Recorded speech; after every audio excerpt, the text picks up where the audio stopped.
Hai, nama saya Muhammad Khairul Rozikin dari PJJ Manajemen. Nah, hari ini aku akan mengambil tema yang menarik untuk estetika humanisme, yaitu anger management. Kayak begitu. Nah, anger management dengan kata lain, kita bisa mengartikan bahwa anger management merupakan cara mengendalikan rasa amarah, bukan menahan atau mencegah rasa marah itu. Kayak begitu. Nah, apa saja anger management dan penerapan anger management untuk mengendalikan emosi ini ada beberapa nih. Ada 6 nih. Yang pertama, cobalah berpikir sebelum berbicara. Jadi kita tuh mikir dulu istilahnya kita sebelum berbicara, entah itu nanti nyakitin orang lain atau kata-kata kita tidak bisa diterima orang lain, karena sifat orang tuh beda-beda. Jadi kita bisa menempatkan posisi dimanapun kita berada, ke orang A atau ke orang B, biar orang itu nggak marah gitu gitu untuk mengendalikan emosi orang lain kayak begitu. Nah, yang kedua, luangkan waktu untuk menyendiri kayak gitu. Istilahnya kita bisa di kamar sambil dengerin musik yang bisa bikin tenang kayak gitu, menyendiri, introspeksi diri sih yang penting kayak gitu. Yang ketiga, lakukan relaksasi. Jadi misalnya relaksasi itu seperti kita nonton YouTube sambil kita ngikutin yoga, atau kita ke tempat spa biar tenang, kita dipijit-pijit kayak gitu, massage segala macem, biar relaksasi itu bisa mengendalikan emosi kita kayak gitu. Yang keempat, kenali penyebab utama amarah dan cari solusinya gitu. Dan jadi kita marah itu kenapa gitu, istilahnya marah kenapa, dan orang itu kenapa bikin kita marah. Nah, kita langsung to the point aja, samperin orang itu, cari solusinya agar kita bisa mengendalikan amarah kita gitu. Jadi kita cari solusinya, kenapa apanya kayak itu sampai selesai, dan pada akhirnya clear dan kita bisa mengendalikan emosi. Curhat dengan orang terdekat nih untuk selanjutnya, nomor 5, bisa kita curhat ke orang tua kita, atau ke saudara kita, ataupun ke pasangan kita gitu. Karena mungkin kita curhat istilahnya misalnya ke pasangan gitu, mungkin dia tempat yang tenang buat kita curhat, dia bisa ngasih solusi, atau kita bisa ngasih istilahnya minta pendapat yang bener gimana ya, ini solusinya enaknya gimana ya untuk mengendalikan emosi kita kayak gitu. Nah, yang terakhir, ekspresikan amarah dengan cara yang tepat gitu. Jadi kita itu bisa marah-marah, istilahnya kayak aku tuh marah-marah tujuannya itu kayak baik gitu, biar orang itu tuh kayak bener gitu, bukan karena marah kita pengen menang, atau kita pengen gue bales dendam atau gue sakit hati sama ini orang, gue marah-marah. Enggak, kita marah-marah itu tujuan yang tepat gitu, amarah dengan cara yang tepat, kayak kita ngasih tahu orang itu tuh ini tuh yang bener tuh kayak gini gitu, makanya kita tuh marah-marah kayak begitu. Nah, selanjutnya, apa itu penyebab anger issue gitu? Anger issue itu merupakan kondisi ketika seorang tidak dapat mengendalikan amarahnya, dan orang itu tuh kayak bisa marah-marah, bisa membludak-bludak gitu. Dan kemarahan yang muncul bahkan bisa berlebihan gitu. Tetapi biasanya dipicu oleh hal tertentu. Jika selalu tidak terkendali, amarah bisa menyakiti diri sendiri dan merusak hubungan kayak gitu. Emang sih kadang kita kalau kita kesel gitu, kita marah sampai tidak bisa mengendalikan diri kayak gitu, dan itu pun bisa merusak hubungan dengan orang lain kayak gitu. Kalau aku sih lebih gimana ya, emang marah, kesel pada awalnya gitu ketika kita ada sesuatu yang bikin kita emosi. Tapi aku tipe orang yang kayak kalau ketika udah tenang, udah relax itu kayak cepet maafin orang itu gitu, nggak langsung dendam, pengen balas dendam gimana caranya biar orang itu sakit hati atau biar kita balas dendam kita terpenuhi, jadi kita merasa kayak menang kayak begitu. Dan untuk selanjutnya, bagaimana strategi yang tepat untuk melakukan anger management di tempat kerja nih.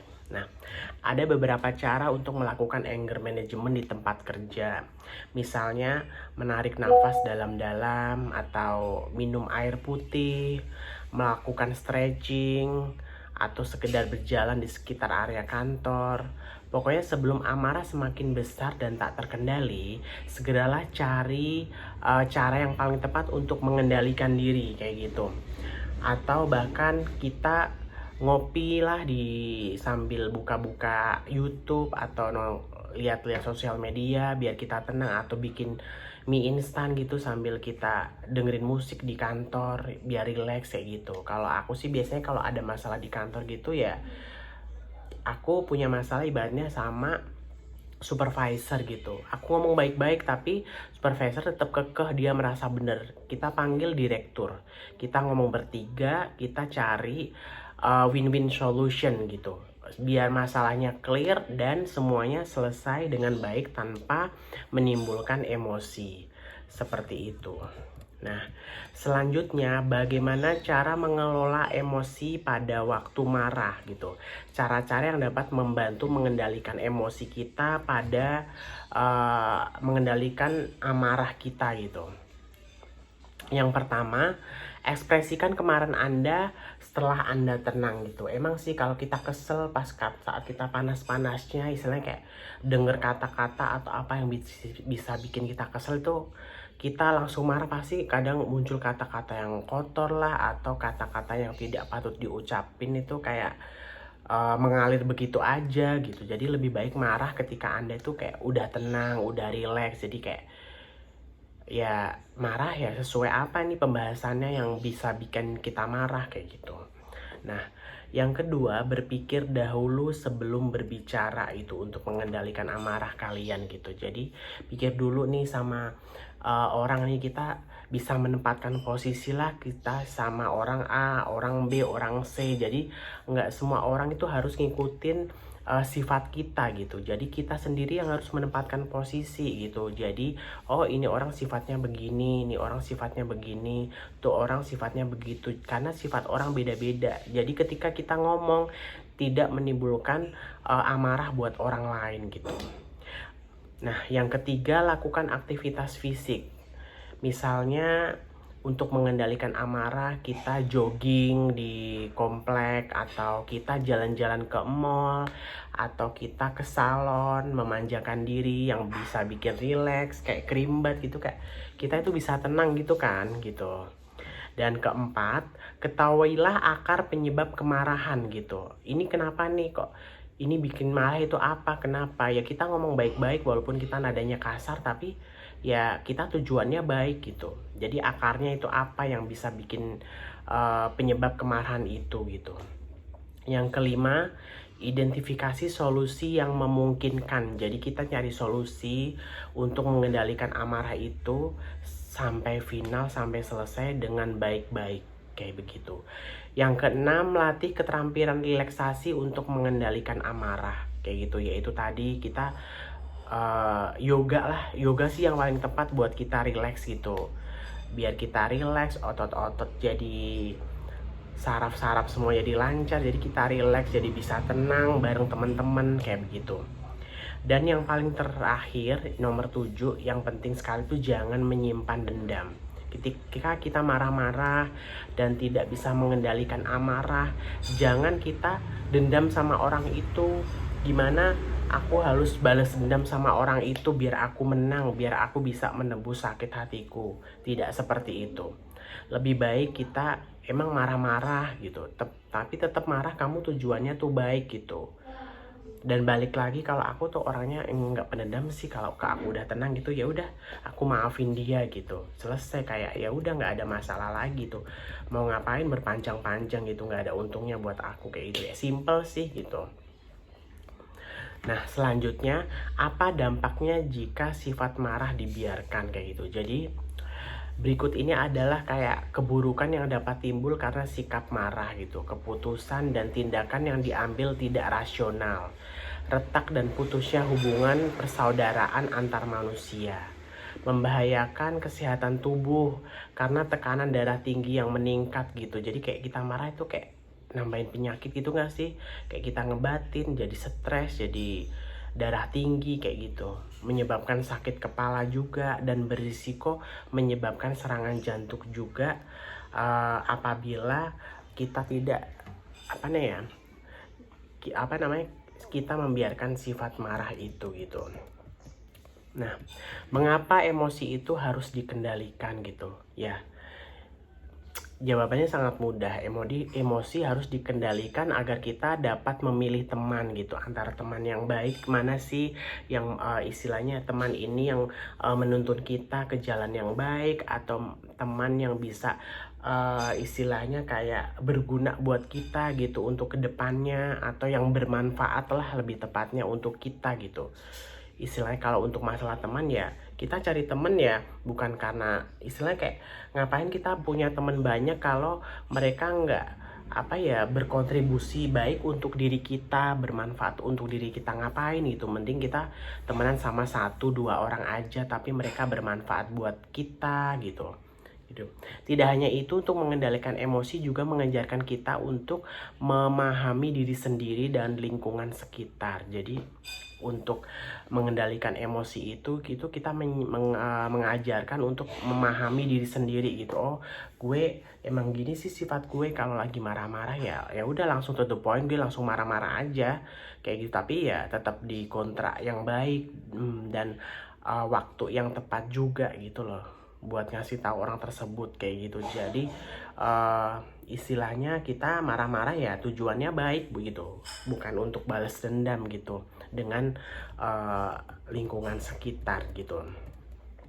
Dan ini bagaimana cara mengungkapkan emosi dengan baik ya. Ini untuk yang terakhir, ekspresikan emosi dengan cara yang sehat gitu. Yang pertama, berbicara dengan orang lain adalah satu metode terbaik untuk mengeluarkan unek-unek perasaan Anda atau ke pasangan lah istilahnya. Kita punya masalah, istilahnya udah kita luapkan unek-unek, minta solusi, bagaimana solusinya biar ketemu itu tadi, win-win solutionnya gimana, ya udah biar istilahnya biar selesai kayak gitu. Yang kedua, tuliskan perasaan Anda ke dalam jurnal atau ke diary. Curhat ke diary juga kadang bisa bikin kita senang, bisa bikin kita lebih tenang, kayak sama aja kayak kita curhat ke orang lain gitu. Yang ketiga, menangis gitu. Mungkin dengan menangis kita bisa kayak rada plong, rada lega. Jadi kayak kita tuh ya udahlah, gue nggak usah marah-marah kayak gitu, lebih baik gue nangis aja lah, biarin aja lah kayak gitu.